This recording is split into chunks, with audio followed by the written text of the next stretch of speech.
ठीक है। ना ही मैं ऐसे लिखूंगा देयर आर मैनी रीजंस। ये अगर आपने स्टार्टिंग इंप्रेसिव कर दी, अगर कंक्लूजन गलत कर दिया तो बैंड नहीं आएंगे। एक सिंपल लिखी हुई राइटिंग भी आपको 6.5 प्लस बैंड लेकर जा सकती है, और एक कॉम्प्लेक्स लिखी हुई राइटिंग, बड़ी वोकैब, कॉम्प्लेक्स सेंटेंस डाली हुई राइटिंग भी 5.5 पे रह सकती है। क्यों रह सकती है, इसका आंसर आपको मिलेगा इस वीडियो में। So hello guys, this is Navdeep Singh from the vibe isles. आज की वीडियो रहेगी अपने टास्क 2 पे। मैं आपके सामने एक बढ़िया तरीके से एक टास्क लिख कर दिखाऊंगा, जिसका स्ट्रक्चर आपने वैसे ही फॉलो करना है, वैसे ही आपने सारे सैंपल्स, सारे तरीके के आपने ऐसे ही लिखने हैं। तो देखना आपका राइटिंग का बैंड स्कोर कहाँ से कहाँ पहुंच जाता है। ठीक है, बाकी उससे भी पहले आप प्लीज चैनल को सब्सक्राइब कर दें, लाइक कर दें और वीडियो को शेयर कर दें। मिलते हैं। So welcome to the video guys. यहाँ आपके सामने एक टास्क 2 लिखा हुआ है, आप देख सकते हो। ठीक है, यहाँ पे मैं आज ये नहीं सिखा रहा भी कौन सा टास्क है, कैसा लिखना है। मैं सिर्फ एक स्ट्रक्चर सिखाऊंगा आपको।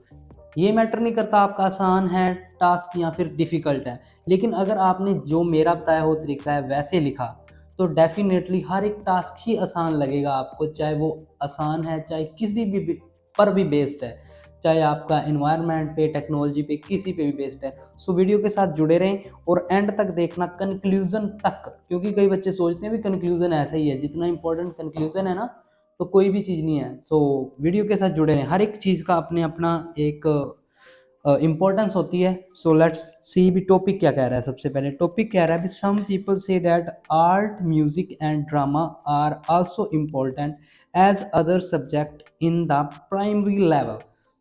क्वेश्चन कह रहा है भी कुछ लोग ये कह रहे हैं भी जो सब्जेक्ट होते हैं ना, आर्ट्स, म्यूजिक और ड्रामा क्लासेस जो लगती हैं, वो भी उतने ही इंपॉर्टेंट हैं जितने कि दूसरे सब्जेक्ट लाइक मैथ, साइंस उतने ही इंपॉर्टेंट। कहाँ पे, इन प्राइमरी स्कूल स्पेशली। अब यहाँ पे बात प्राइमरी स्कूल, प्राइमरी लेवल की हुई है। Primary level you can say like up to the 5th class भी। अभी छोटी क्लासों की बात कर रहे हैं, अभी छोटी एजेस में जो भी सब्जेक्ट होते हैं भी, वहाँ पे भी स्टूडेंट को आर्ट, म्यूजिक, ड्रामा ये क्लासेस ज्वाइन करवानी चाहिए दूसरे सब्जेक्ट के साथ।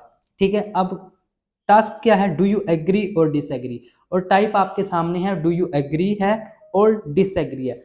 यहाँ पे आपको पता है भी एग्री डिसएग्री वाले दो तरह के होते हैं, टू व्हाट एक्सटेंट और डू यू एग्री। और इस तरीके के जो टास्क होते हैं, इसमें सिर्फ आप एक साइड जा सकते हो, या तो आप जाएंगे एग्री की साइड, या आप जा सकते हो डिसएग्री की साइड। अगर आपने कह दिया इंट्रो में भी मैं एग्री हूँ, देन आपके जो भी बीपी बनेंगे, BP1 और BP2 दोनों के दोनों एग्री के बनेंगे। अगर आपने कह दिया मैं डिसएग्री हूँ, तो दोनों के दोनों बीपी डिसएग्री के बनेंगे। तो सबसे पहले आपको करनी है एक अच्छे से प्लानिंग। एक अच्छी प्लानिंग क्या होती है, एक अच्छी प्लानिंग होती है जिसमें स्टूडेंट एक आइडिया सोचता है, उसके साथ उसकी एक्सप्लेनेशन भी साथ में सोचता है, और उसके साथ उसका एग्जाम्पल भी ये साथ में सोचता है। जिस बच्चे ने इस तरीके के साथ प्लानिंग करनी शुरू कर दी, तो उसका टास्क जो होता है, जो कंप्लीट टास्क, उसका 15 से 20 मिनट में ही हो जाएगा। सो एक अच्छी प्लानिंग, अच्छा टाइम मैनेज करने के लिए बहुत ज़्यादा इंपॉर्टेंट है। तो यहाँ पे क्या है, अब ऑब्वियस सी बात है, यहाँ तो मैं एग्री की तरफ जाऊँगा, यहाँ मैं डिसएग्री की तरफ जाऊँगा। तो मैं यहाँ पे आपको कह रहा हूँ भी क्यों भी कुछ लोग जैसे कह रहे हैं भी आर्ट और म्यूज़िक भी उतना इंपॉर्टेंट जिसमें दूसरे सब्जेक्ट हैं। देखता हूँ, क्योंकि एग्री के क्या पॉइंट है, एग्री के यहाँ मैंने पॉइंट सोचे हैं कि एग्री मैं जाऊँगा, एग्री में लिखूँगा। इसमें मैंने पॉइंट सोचे थे, एक तो ऐसा है ना कि बच्चों को अपना टैलेंट पता चलेगा खुद का, है ना। भी कई बच्चे म्यूज़िक में अच्छे होते हैं, कई बच्चे डांस में, कई बच्चे पेंटिंग वगैरह में। तो अगर ऐसे सब्जेक्ट वो चूज़ करेंगे तो उनको फाइंड आउट होंगे उनका टैलेंट, उनके टैलेंट को फाइंड आउट करने में ऐसे सब्जेक्ट हेल्प करेंगे। ठीक है, अब ये तो बात ओबियस है, अभी कैसे हेल्प करेंगे, अब एक्सप्लेनेशन भी सोचनी पड़ेगी। मतलब ये है अभी अगर डिफरेंट डिफरेंट तरीके की एक्टिविटीज़ होंगी, डिफरेंट तरीके के टास्क होंगे, तो स्टूडेंट को अपने आप ही पता चलेगा भी यार मैंने ये डांस किया था, मैं डांस में बहुत अच्छा हूँ। तो ऐसे में इसकी एक्सप्लेनेशन दूंगा, और एग्जांपल कोई भी मैं अपना नेचुरल या कोई आपका पर्सनल एग्जांपल भी डाल सकते हो। तो एक तो मैं पॉइंट लिखूंगा फाइंड आउट टैलेंट, ये हेल्प करेगा। सेकेंड पॉइंट मैं डालूंगा अपना भी it also boost their confidence. Confidence, क्योंकि ये जो सब्जेक्ट ना आर्ट और म्यूजिक, इसमें क्या है बच्चों को बहुत सारे लोगों के सामने परफॉर्म करना पड़ता है। तो ऑब्वियस है अगर वो परफॉर्म करेंगे और इस तरीके की जो भी परफॉर्मेंस होती है वो इतने लोगों के सामने करनी होती है, तो बच्चे का जो आपका वो होता है कॉन्फिडेंस ऑटोमेटिक बूस्ट होता है, जो उसके फ्यूचर के लिए बहुत ज़रूरी है, फ्यूचर के लिए उसके लिए हेल्पफुल हो सकती है ये बात। सो मैं ये दोनों के दोनों पॉइंट ये लिखूंगा, ठीक है। सो अब आप शुरू करते हैं इंट्रो। इंट्रो में क्या होता है, इंट्रो में हमेशा कहता हूँ भी कोई जर्नल लाइन नहीं डालनी, कोई थेसिस नहीं डालनी, सिर्फ क्या डालना है अपने सीधी पैराफ्रेजिंग करेंगे, देन सीधा देंगे डायरेक्ट क्वेश्चन का आंसर, एक पैराफ्रेजिंग डायरेक्ट आंसर। अब पैराफ्रेजिंग तो आपको पता है इसकी होगी यहाँ से लेकर यहाँ तक की, और यहाँ पे क्वेश्चन क्या है अपना, डू यू एग्री और डिसएग्री, तो इसका मैं आंसर दूंगा। अगर मैं लिखूंगा मैं एग्री हूँ और एग्रीमेंट के दोनों जो मेरे पॉइंट्स हैं वो भी मैं इंट्रो में बता के जाऊंगा ये और ये। अब आप देखना लिखना कैसे है, अच्छी इंट्रो कैसे लिखी जाएगी, तो देखना आप अच्छी इंट्रो लिखने के लिए सबसे पहले कोई भी कनेक्टर से कभी भी इंट्रो शुरू नहीं करनी, नॉर्मल जैसे यहाँ पे सम पीपल था तो मैं लिख सकता हूँ सम पीपल की जगह पे a considerable amount of people, it is considered by people, तो मैं यहाँ पे वर्ड यूज कर रहा हूँ a considerable amount of people believe that, ठीक है। अब क्या था क्वेश्चन भी, आर्ट और म्यूजिक भी उतने इंपॉर्टेंट है जितने कि दूसरे सब्जेक्ट है, कहाँ पे, प्राइमरी लेवल पे। तो ज़्यादा मैं पैराफ्रेजिंग नहीं करता, मैं विश्वास नहीं करता भी हर एक चीज़ की ही मैं सिनोनिम लिखूँ ना। आईडीपी कहता है अगर एक वर्ड भी आपने पैराफ्रेज करना है तो एक वर्ड का भी सिनोनिम लिख दो तो पैराफ्रेजिंग में आ जाएगी। सो मैं नॉर्मल लिखूंगा a considerable amount of people believe that arts related subject, उन सब्जेक्ट्स को मैंने लिख दिया arts related subjects are also crucial, ठीक है, या फिर significant as other school subjects, ठीक है, कहाँ पे, फॉर प्राइमरी स्कूल चिल्ड्रन। क्योंकि मेरी राइटिंग थोड़ी सी ऐसे ही है बट आपको समझ लगेगी प्रॉपर, ठीक है। तो मैंने पैराफ्रेजिंग कैसे की, a considerable amount of people believe that arts related subject को मैंने चेंज किया are also significant as other school subject, primary level को मैंने लिख दिया for primary school children, normal सी पैराफ्रेजिंग। अब क्वेश्चन का आंसर दूंगा मैं एग्री हूँ या डिसएग्री हूँ, एग्री हूँ तो क्यों एग्री हूँ, तो नॉर्मल लिखूंगा, मैंने लिखा I am totally agree with this statement, मैं पूरा एग्री हूँ दिस स्टेटमेंट के साथ, क्यों, बिकॉज, नॉर्मल वर्ड मैं लगाऊंगा बिकॉज, कई बच्चे कहते हैं बिकॉज ऐसे लगा दिया बहुत नॉर्मल है, नहीं, बिकॉज बहुत अच्छा एक आपको कॉम्प्लेक्स सेंटेंस बनाने का वर्ड है, because this can help children, जो मैंने पॉइंट लिखे थे, टू डिस्कवर, है ना, टू डिस्कवर लिख सकते हो, टू आइडेंटिफाई लिख सकते हो, फाइंड आउट लिख सकते हो, to discover their talent in early age में ही उनका टैलेंट डिस्कवर होगा। एंड सेकंड चीज़ मैंने आपको जैसे कही थी कि जो आपकी नॉर्मल आएगा आपका कॉन्फिडेंस बूस्ट करता है, and can increase their confidence also. बस कोई दिस एक्सप्लिकेट मतलब वो नहीं लिखना, in the upcoming paragraph this this this, कुछ नहीं, बस ये थी आपकी इंट्रो, यहाँ से लेकर इंट्रो, ठीक है, यहाँ तक आपकी पैराफ्रेजिंग और ये हो गया आपका डायरेक्ट क्वेश्चन का आंसर। ऐसे इंट्रो लिखोगे तो ऑब्वियस है आपके बैंड पाने की जो रिक्वायर मतलब पॉसिबिलिटी है बढ़ जाएगी। इस तरीके के साथ आपने इंट्रो लिखनी आनी है, इंप्रेसिव इंट्रो ही आपके बैंड ज़्यादा करेगी, ठीक है। देन नेक्स्ट बीपी वन में अब आप बात करेंगे भी कैसे डिस्कवर करते हैं अपना टैलेंट, ठीक है। मैं कोई ऐसे नहीं लिखूंगा to commence with, to begin with, to commence, to begin वो गलत है, टू बिगिन लिखते हैं ना वो बिल्कुल गलत है, ठीक है। ना ही मैं ऐसे लिखूंगा देयर आर मैनी रीजंस, ये भी गलत है, ठीक है। अब सही क्या है, सही देखो, सही है सीधा पॉइंट पे बात करो, सीधी बात, नो बकवास, सुनिए ना लाइन, सीधी बात पे आऊंगा। One of the reason, I agree that creative subject, मैंने आर्ट रिलेटेड सब्जेक्ट को क्रिएटिव सब्जेक्ट लिख दिया। Art related subjects have same importance. एक बात याद रखना है यहाँ पे, जब भी आप बीपी की स्टार्टिंग करते हो तो आपको पूरी चीज़ क्लियर करते हुए जाना है भी आप किस चीज़ की बात कर रहे हो। तो मैं पूरी लाइन दोबारा लिख रहा हूँ भी, जैसे इंट्रो में लिखी हुई थी, दूसरे सब्जेक्ट भी उतने इंपॉर्टेंट है। आगे चाहे मत लिखना, लेकिन स्टार्टिंग में जरूर लिखना। One of the reason I agree that the creative subject have same importance as other subject. क्या रीजन है वो मैं अब लिखूंगा। In primary school, complete information देनी है स्टार्टिंग में, ठीक है। इज डैट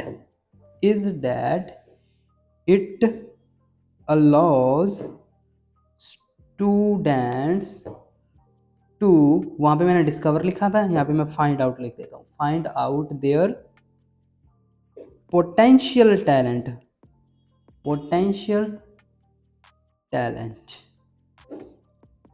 ठीक है। ये यहाँ पे आ गया फुल स्टॉप, ठीक है। अब कैसे हेल्प करता है, अब इसको करूंगा एक्सप्लेन।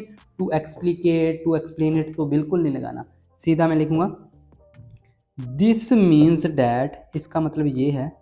अब मैं इसको एक्सप्लेन करूंगा कैसे हेल्प करता है। तो हेल्प कैसे करता है आपको पता ही है, अलग अलग तरीके की अगर डिफरेंट एक्टिविटीज़ करेंगे तो उनको पता चलेगा हाँ ये मेरा फेवरेट जोन है, इसमें मैं परफॉर्मेंस अच्छी कर सकता हूँ। तो वही चीज़ मैं लिखूंगा, मैं लिखूंगा this means that school age, देखो स्कूल एज की बात हुई है क्योंकि प्राइमरी स्कूल था, तो स्कूल एज मैंने इसलिए लिख रहा हूँ यहाँ पे, स्कूल वर्ड इसलिए लगा रहा हूँ। School age is the most convenient time, convenient time for students to learn more about their interest, है ना। उनके इंटरेस्ट को ढूंढने के लिए ये सबसे क्रूशियल टाइम होता है। कैसे? Bye trying different activities, bye trying different activities. Okay, ये एक मैंने लाइन लिख दी भी यहाँ पे। स्कूल एज क्या है, सबसे कन्वीनियंट टाइम है स्टूडेंट्स के लिए to learn more about their interest by trying the different activities. अब इससे क्या होगा, इससे उनको अपने टैलेंट का पता चलेगा, वो चीज लिखनी है। अब आप लिख सकते हैं they will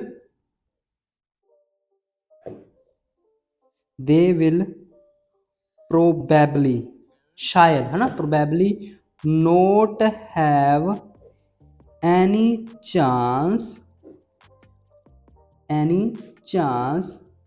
later in their life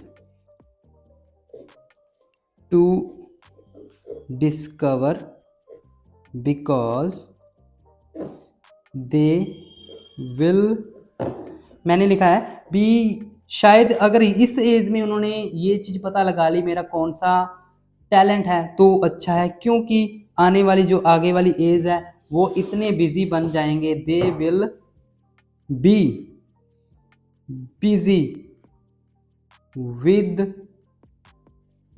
difficult exams and studies, ठीक है। क्योंकि देखो ये प्राइमरी स्कूल की बात हो रही थी, मतलब 5वीं तक का, अगर उसके बाद वो ये चीजें करेंगे तो वो इतने बिजी हो जाएंगे उनका टाइम नहीं लगेगा, ठीक है।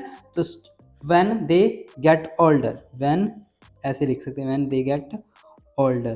तो अगर ये चीज उनके लिए डिफिकल्ट हो जाएगी, ये चीज मुश्किल है, बिकॉज आप यही मैंने यहाँ पे लिखा they will probably not have any chance later in the life to discover it because, क्योंकि बाद में उन्हें कोई मौका नहीं मिलेगा, क्योंकि they will become so busy with their difficult exams when they get older। जब वो बड़े हो जाएंगे तो वो अपनी स्टडीज़, जो डिफ़िकल्ट स्टडीज़, अब 10th प्लस 2 में डिफ़िकल्ट स्टडीज़ हो जाती हैं, किसी को टाइम नहीं मिलता आर्ट्स का, ड्रामा का, सो पहले ही वो अगर ये चीज़ों को अपनी लाइफ में अडॉप्ट कर लें, पता लगा लें तो उनके लिए अच्छा है, ठीक है। ये मैंने प्रॉपर एक्सप्लेनेशन दे दी भी कैसे फाइंड आउट होगा। फाइंड आउट तो ऐसे ही होगा ना, अलग अलग तरीके से कंपटीशन करके, फाइंड आउट करके, ट्राई करके। तो अब मैं एग्जांपल कैसे लिखूंगा, फॉर एग्जांपल आप कुछ भी कैसा भी डाल सकते हो, चाहे पर्सनल डाल दो भी, हाँ भी मैंने अर्ली एज में डांस क्लासेस ज्वाइन की थी, तब मुझे पता चला, मेरे ट्यूटर ने बताया कि तू बहुत अच्छा डांस करता है, तो ऐसे ऐसे कुछ भी लगा लो। तो मैं उसी तरीके के साथ मैं कुछ ना कुछ लिख देता हूँ। मैं लिखता हूँ most famous singers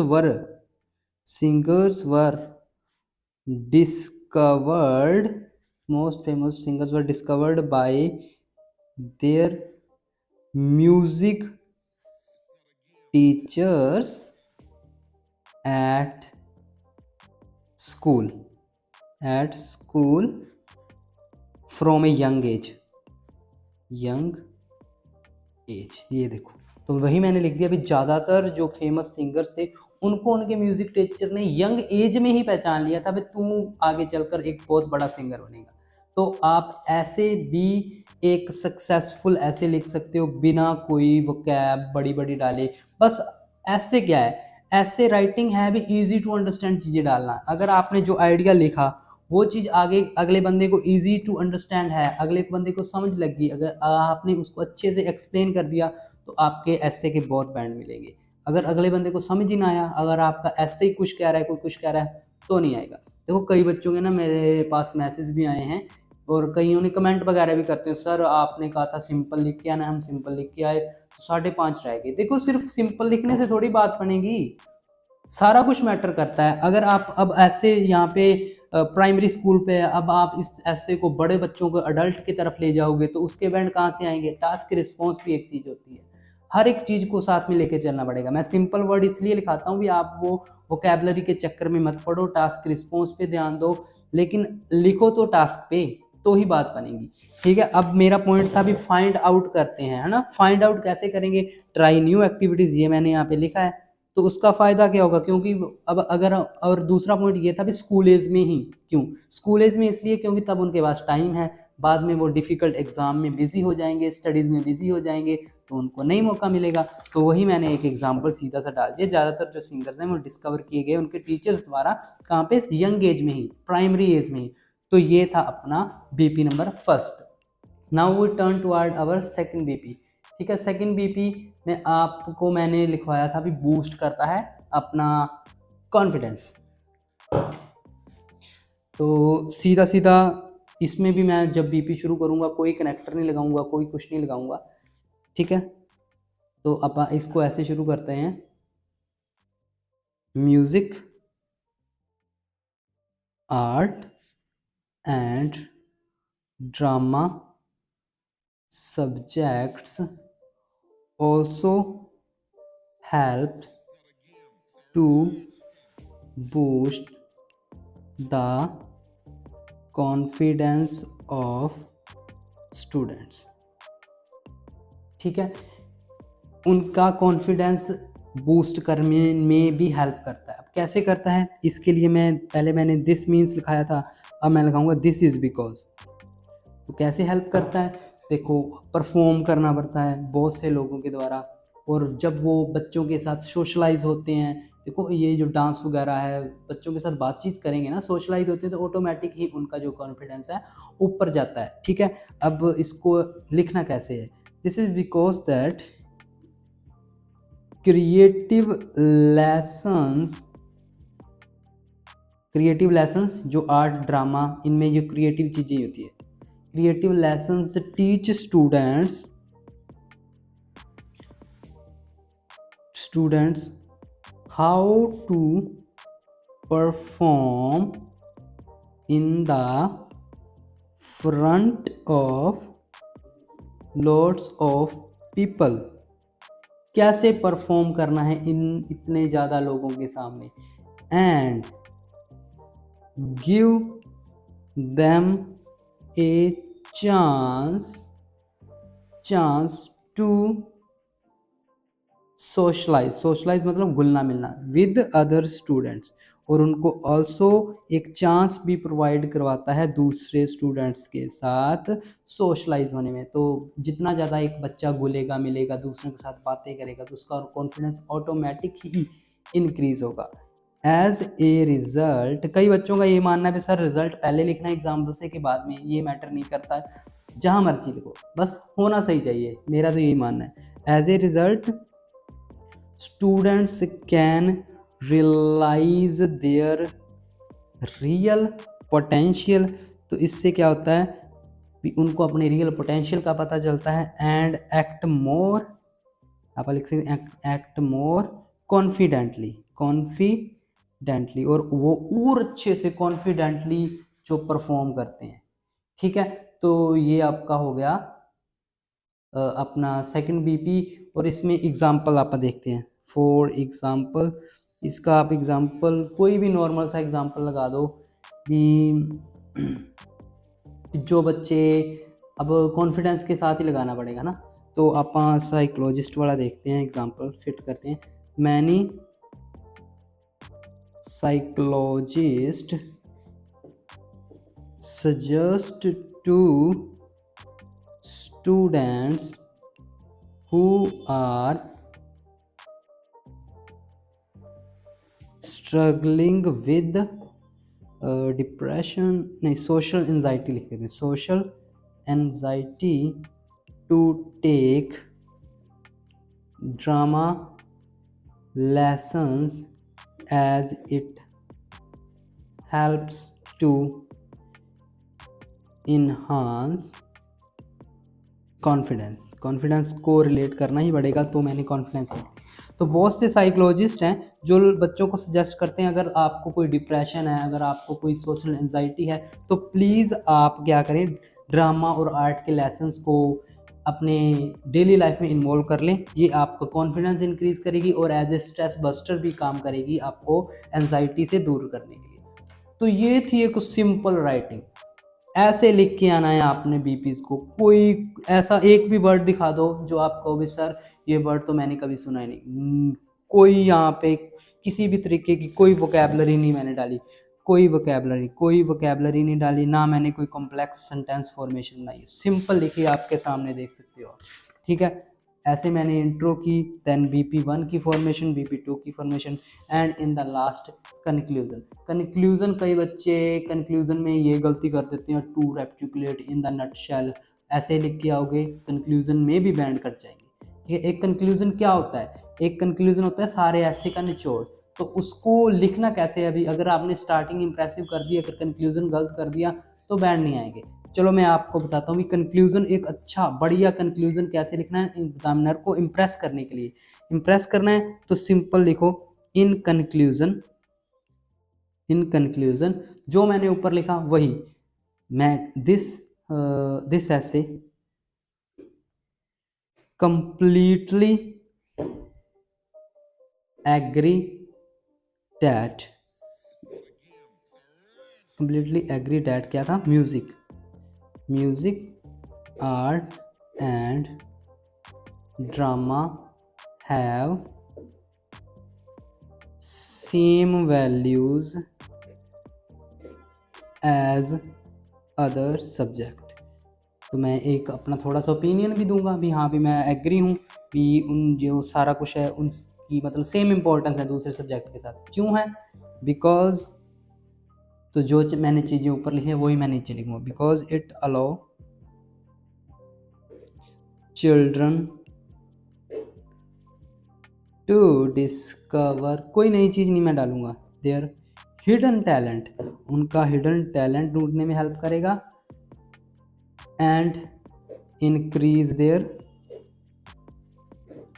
self confidence, और उनका सेल्फ कॉन्फिडेंस भी इंक्रीज करेगा।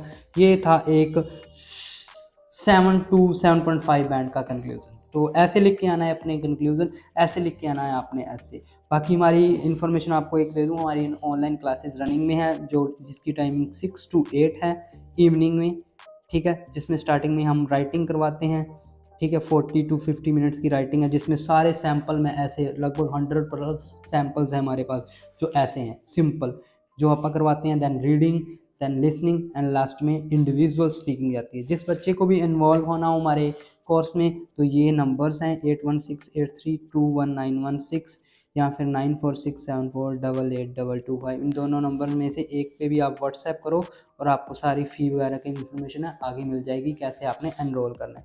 तो देखो ये अपने ऐसे ऐसे करना है। ठीक है, इंट्रो बिल्कुल सिंपल रखनी है, पैराफ्रेजिंग, डायरेक्ट आंसर, देन आपने प्लानिंग उससे भी पहले बहुत अच्छी करनी है, देन आपने मेन सीधा टॉपिक पे आना है, कोई इधर उधर की बातें मत करो, सीधी बात, नो बकवास वाले साइड याद रखनी है, सिंपल चीज़ों को एक्सप्लेन करना है, सिंपल देना है एग्जाम्पल। ऐसे ही BP2 की फॉर्मेशन कंक्लूजन में भी कोई ज़्यादा ऊपर नीचे नहीं करना, ऐसे लिखना है, ठीक है। तो ऐसे लिख कर आओगे तो आराम से आपके 6.5 प्लस बैंड कहीं नहीं जाएंगे, 7 भी आ सकते हैं आपके। सो प्लीज़ इन चीज़ों पे फोकस करो जिस पे करना चाहिए, इधर उधर की बातों को छोड़ दो, वोकैब के पीछे भागना छोड़ दो, कॉम्प्लेक्स सेंटेंस फॉर्मेशन के भागना छोड़ दो, स्ट्रक्चर अच्छा रखो, अच्छे से लिखो, अपनी बातें इजी बातें लिखो जो अगले को आसानी से समझाए, तभी बैंड आएंगे, ठीक है। बाकी अगर वीडियो अच्छी लगी हो तो प्लीज़ चैनल को सब्सक्राइब करके जाएं, लाइक करें, शेयर और कमेंट करना मत भूलें, ताकि ऐसी वीडियोस आपको और मिलती रहें।